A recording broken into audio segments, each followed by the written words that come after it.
आदर्श biology पाठशाला में biology बाबा आपके साथ क्लास 10 के बच्चों, अब हो रही है शुरुआत आपके बोर्ड एग्ज़ाम की। कुछ ही दिन बाकी रह गए हैं, तो चलिए स्टार्ट करते हैं रिवीजन साइंस सब्जेक्ट का। और उसमें पर्टिकुलर बायोलॉजी सब्जेक्ट्स के जो चैप्टर है उनका हम रिवीजन करेंगे। तो let's start with today's first session, that is chapter number 6 life process overview. तो पहले हम सिर्फ ये जो टाइटल है उसी का ही हम ये समझेंगे कि मीनिंग क्या होता है एग्जैक्टली लाइफ प्रोसेस का। तो लाइफ प्रोसेस का मीनिंग जैसे हम डिस्कस करते हैं, तो वो प्रोसेस जो लिविंग ऑर्गेनिज्म को जिंदा रखने के लिए बहुत ही इम्पोर्टेंट होते हैं, इसके लिए सिंपली उसको कह सकते हैं life process, right.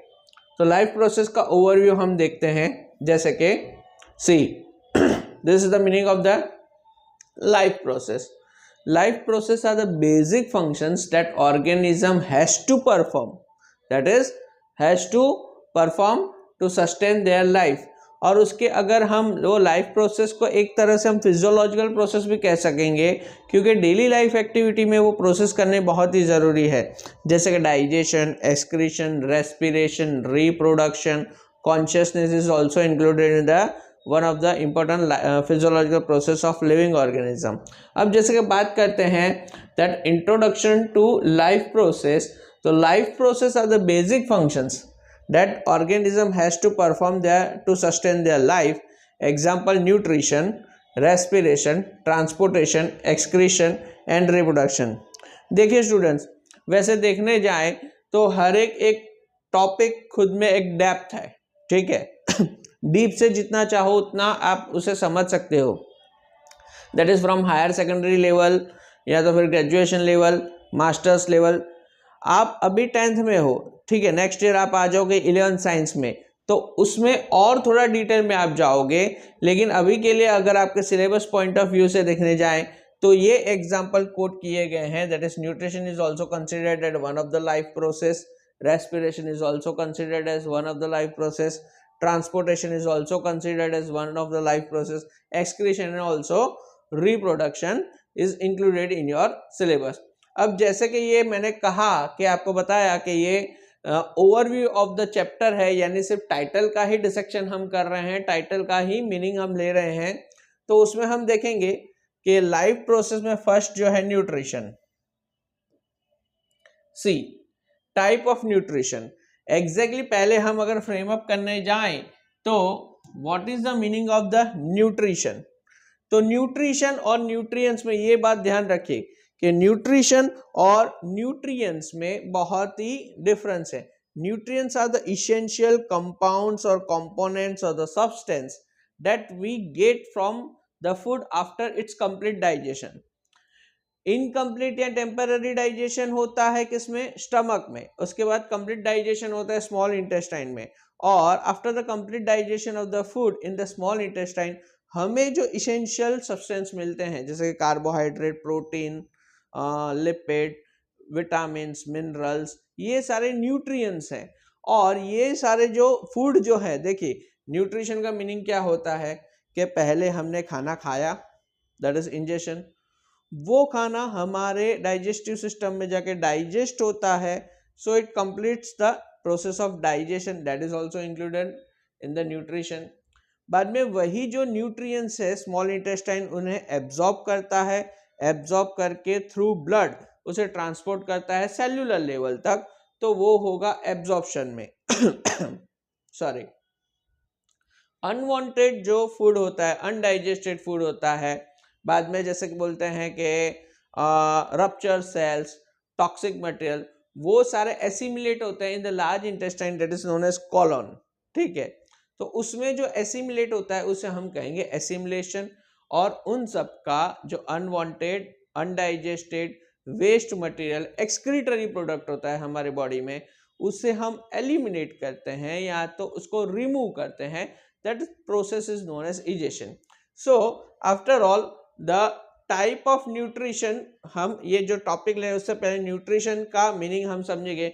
Nutrition is a one of the life process which constitutes of the 5 sub processes or 5 activities, that is ingestion, digestion, absorption, assimilation and egestion. So types of nutrition, there are two types of nutrition. Living organism किस तरह का nutrition habit adapt करता है उसके हिसाब से उसकी दो कैटेगरी की है, one is autotrophic and one is heterotrophic. The organism that produces their own food with the help of a biochemical reaction known as photosynthesis, तो उसे हम कहेंगे autotrophic living organism. The organism that produces a own food and another organism depends on that autotrophs, they are known as heterotrophic organism. यहाँ पे लिखा हुआ है देखिए, organism depends on others for food, they are known as heterotrophic organism.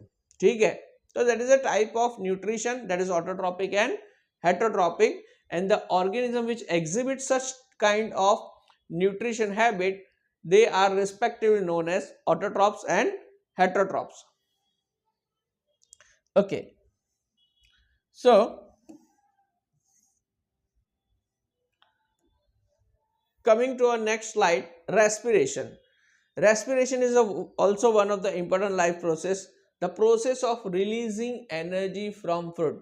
अब आपको रहेगा sir हमने तो रेस्पिरेशन के बारे में ऐसा सुना है, सांस लेना और सांस निकालना, यानी CO2 इंजेस्ट करना और CO2 एक्सहेल करना, उसे हम कहेंगे respiration. That is inspiration of O2 and expiration of CO2. आपकी डेफिनेशन, आपका जो अंडरस्टैंडिंग वो ठीक है, गलत नहीं है, लेकिन यहाँ पे जो रेस्पिरेशन की बात की है वो बात की है सेल्यूलर रेस्पिरेशन की. आप हायर स्टडीज में आओगे नेक्स्ट ईयर 11th स्टैंडर्ड में, तो रेस्पिरेशन करके एक चैप्टर है, उसमें वहाँ पे दो डिफरेंस हो रहा है. That is there are two types of respiration, one is pulmonary respiration, another one is cellular respiration. ये जो बात कही है वो है सेल्यूलर रेस्पिरेशन के बारे में. The process of releasing energy from food, ये सेंटेंस को अगर हम समझाएंगे, the process of releasing energy from food, ठीक है, हम जो खाना खाते हैं वो कंप्लीटली डाइजेशन हो जाता है स्मॉल इंटेस्टाइन में, उसमें से जो न्यूट्रिएंट्स मिलते हैं उसे ब्लड ट्रांसपोर्ट करके ले जाता है सेल्यूलर लेवल पे. सेल्यूलर लेवल पे ले जाने के बाद उसका होता है सेल्यूलर ऑक्सीडेशन. सेल्यूलर ऑक्सीडेशन एक 10 step multi step biochemical reaction करता है जिसे कहते हैं क्रेब्स साइकिल. ठीक है, कुछ बच्चों को इस बारे में पता होगा, शायद आपको पता हो तो अच्छी बात है, नहीं पता हो तो not to worry about it. Next year हम पढ़ेंगे 11th science biology chapter, biology subject में. The process of releasing energy from food, that is known as respiration, and there are two types of respiration, one is aerobic respiration और anaerobic respiration.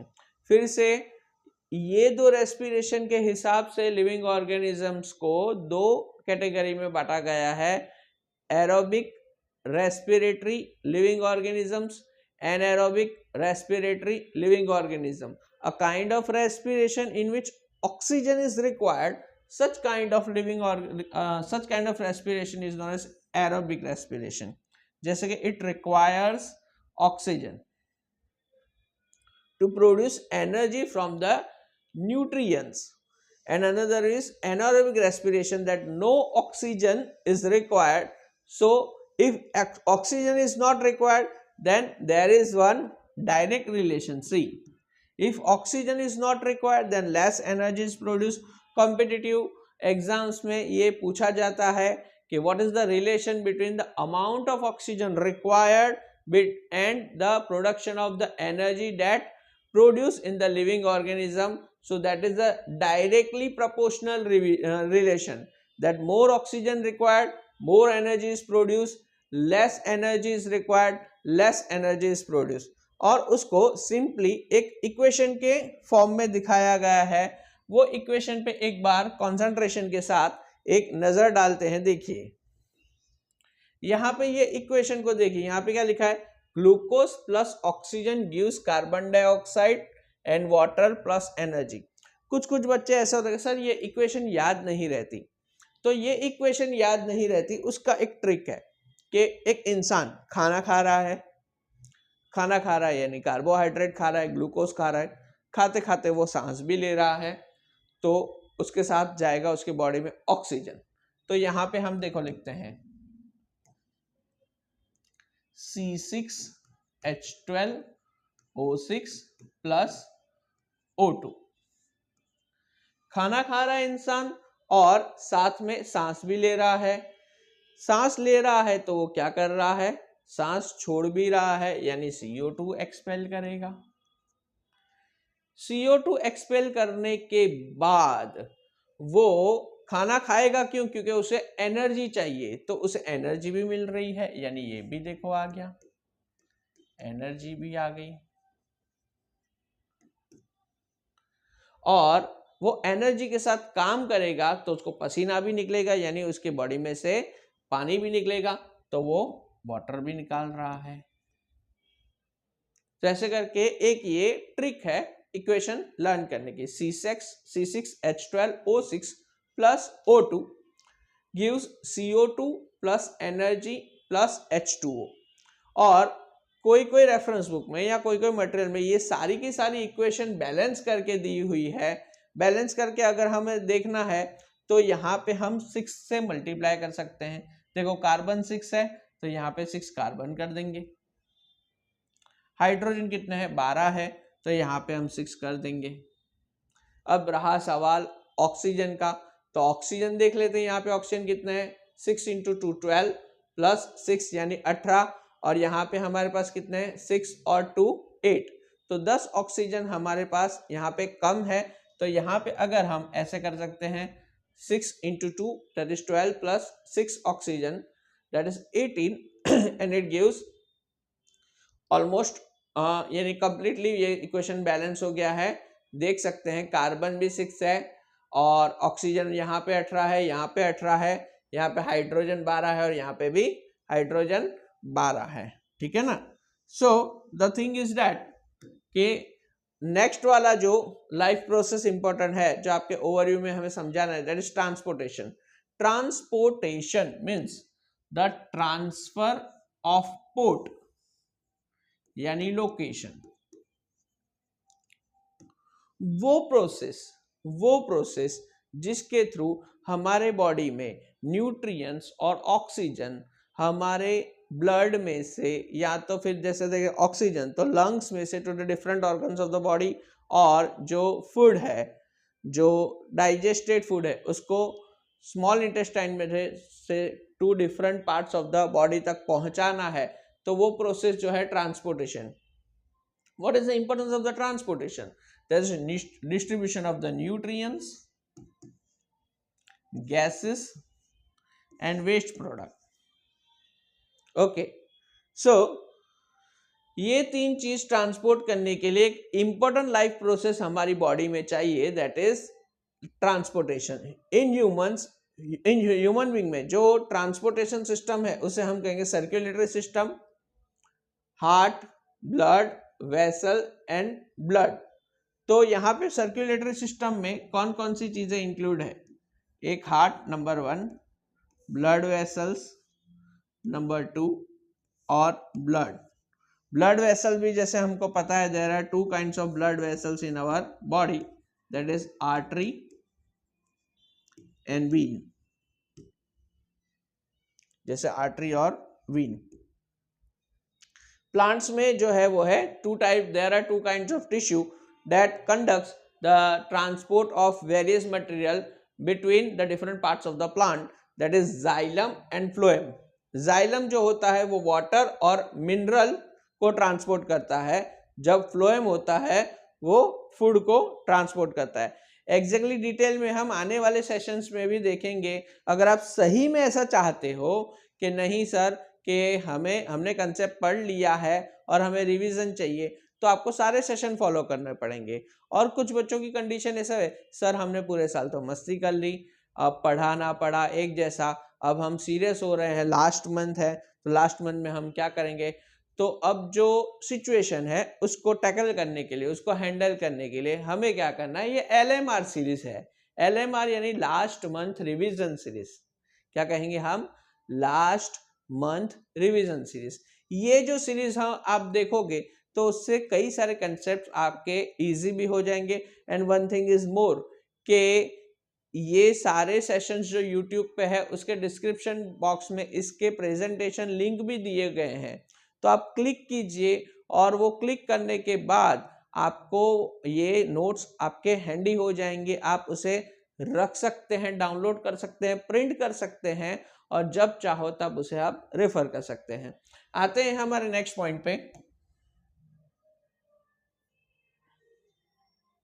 Excretion. Excretion is the one of the another important process, that is removal of the waste product.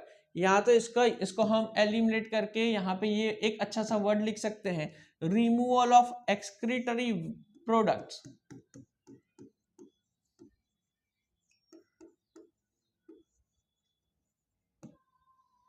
from the body. That process is known as excretion. Which are the organs involved? अगर कोई एक mark के लिए question पूछा जाए यहाँ पे, which are the organs involved? तो organs that are involved, that is kidney. Kidney क्या निकालेगी? किडनी जो वेस्ट वाटर है उसको यूरिन के फॉर्म में निकालेगी।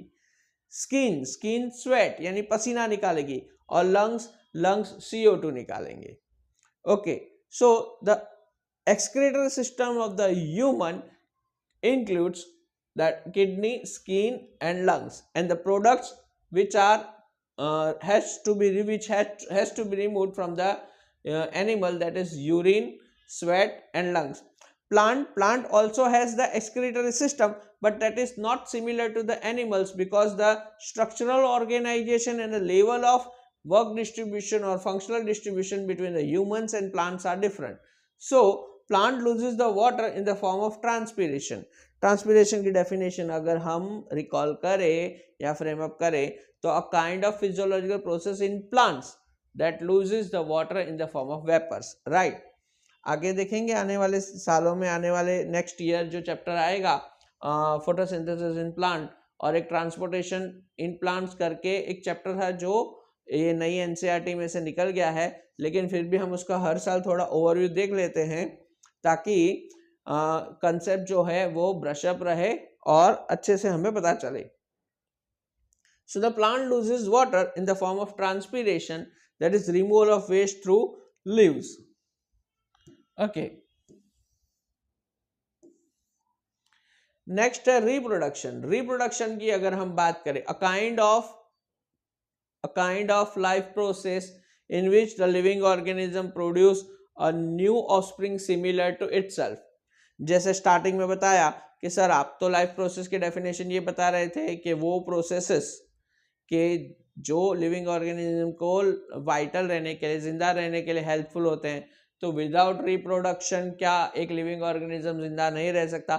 रह सकता है, बट इसका सिग्निफिकेंस ये है the reproduction is necessary for the continuity of the speciation और continuity of the life. So biological process by which new individuals are producing a new offspring similar to itself is known as reproduction. There are two kinds of reproduction. One is asexual and another is sexual. Asexual reproduction की definition या तो उसके बारे में हम ये कह सकेंगे कि only single organism is involved. या और क्या कहेंगे, और no formation of zygote takes place. Another type of reproduction is sexual reproduction. It involves two parents. Okay, तो उसका भी लिखेंगे कि two organisms are involved.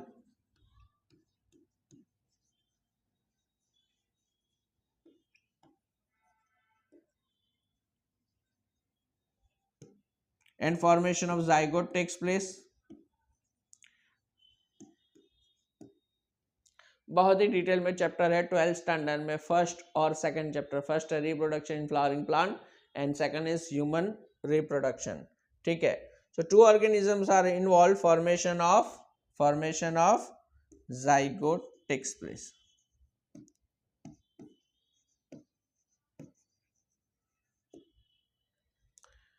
What is importance for the continuity of the species?